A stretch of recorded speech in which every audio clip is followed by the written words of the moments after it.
ನಮಸ್ತೆ ಫ್ರೆಂಡ್ಸ್, ಇವತ್ತು ನಾನು ಮೆಂತ್ಯ ಸೊಪ್ಪಿನ ಚಟ್ನಿ ಮಾಡ್ತಾ ಇದ್ದೇನೆ.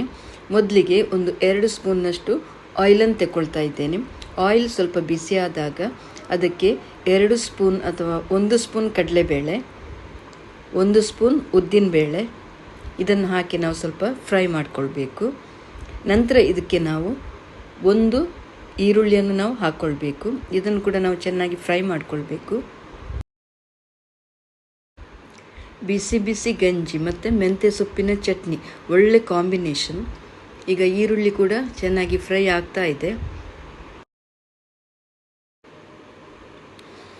ಈರುಳ್ಳಿ ಫ್ರೈ ಆದ ನಂತರ ಇದಕ್ಕೆ 5 ಗ್ರೀನ್ ಚಿಲ್ಲಿ ಹಾಕ್ಕೊಳ್ಳೋಣ. ಇದನ್ನು ಕೂಡ ನಾವು ಸ್ವಲ್ಪ ಫ್ರೈ ಮಾಡ್ಕೊಳ್ಳೋಣ. ಈ ಮೆಂತ್ಯ ಸ್ವಲ್ಪ ಕಹಿ ಇರೋದ್ರಿಂದ ಕೆಲವರು ಯೂಸ್ ಮಾಡೋದು ಕಡಿಮೆ, ಆದರೆ ನಾವು ಚಟ್ನಿ ಮಾಡಿದರೆ ಸ್ವಲ್ಪನೂ ಅದರ ಕಹಿ ಅಂಶ ನಮಗೆ ಗೊತ್ತೇ ಆಗೋದಿಲ್ಲ. ಈಗ ಇದಕ್ಕೆ ನಾವು ಒಂದು 6ರಿಂದ 7 ಬೆಳ್ಳುಳ್ಳಿ ಹೆಸಳನ್ನು ನಾವು ಹಾಕ್ಕೊಳ್ಳೋಣ. ಅದನ್ನು ಹಾಕಿ ಕೂಡ ನಾವು ಸ್ವಲ್ಪ ಫ್ರೈ ಮಾಡಿಕೊಳ್ಬೇಕು. ನಂತರ 1 ಟೊಮೆಟೊ ಹಾಕ್ಕೊಳ್ಳೋಣ. ಇದೆಲ್ಲವನ್ನು ನಾವು ಚೆನ್ನಾಗಿ ಫ್ರೈ ಮಾಡಿಕೊಳ್ಳೋಣ. ಮೊದಲಿಗೆ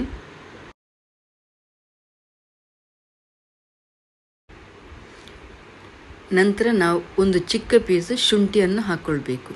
ಶುಂಠಿಯನ್ನು ಹಾಕ್ಕೊಂಡ್ಮೇಲೆ ನಾವು ಮೆಂತ್ಯ ಸೊಪ್ಪನ್ನು ಚೆನ್ನಾಗಿ ಕ್ಲೀನ್ ಮಾಡಿದ ಮೆಂತ್ಯ ಸೊಪ್ಪನ್ನು ಹಾಕ್ಕೊಂಡು ನಾವಿದನ್ನು ಲಿಡ್ ಮುಚ್ಚದೆ ಓಪನ್ ಆಗಿ ಫ್ರೈ ಮಾಡಿಕೊಳ್ಬೇಕು. ಲಿಡ್ ಮುಚ್ಚಬಾರ್ದು.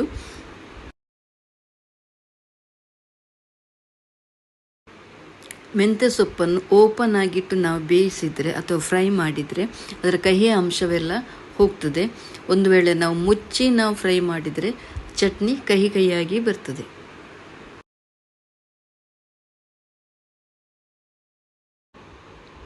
ಈ ಮೆಂತ್ಯ ಸೊಪ್ಪು ಕೂಡ ಚೆನ್ನಾಗಿ ಫ್ರೈ ಆಗಲಿ.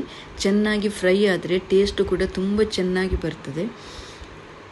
ಇನ್ನು ಇದಕ್ಕೆ ನಾವೀಗ ಚೆನ್ನಾಗಿ ಫ್ರೈ ಆದಮೇಲೆ ಸ್ವಲ್ಪ ಕೂಲ್ ಆಗಲಿಕ್ಕೆ ಬಿಡೋಣ. ನಂತರ ನಾವಿದಕ್ಕೆ ಸ್ವಲ್ಪ ಹುಳಿ ಹಾಕ್ಕೊಳ್ಬೇಕು. ನಂತರ ಸ್ವಲ್ಪ ಅರಶಿನ ಹಾಕ್ಕೊಂಡು ನಂತರ ನಾವು ಮಿಕ್ಸಿಗೆ ಹಾಕಿ ರುಬ್ಬಿಕೊಳ್ಬೇಕು.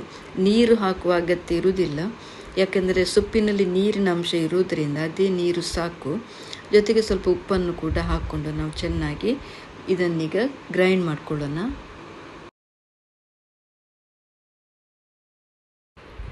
ತುಂಬ ಆರೋಗ್ಯಕರವಾದ ಮತ್ತು ತುಂಬ ಟೇಸ್ಟಿಯಾದ ಈಸಿಯಾಗಿ ಮಾಡುವಂಥ ಮೆಂತ್ಯ ಸೊಪ್ಪಿನ ಚಟ್ನಿಯನ್ನು ನೀವು ಕೂಡ ಒಂದು ಸಲ ಟ್ರೈ ಮಾಡಿ.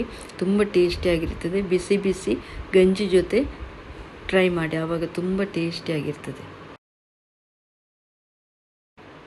Thank you for watching. Bye. Take care.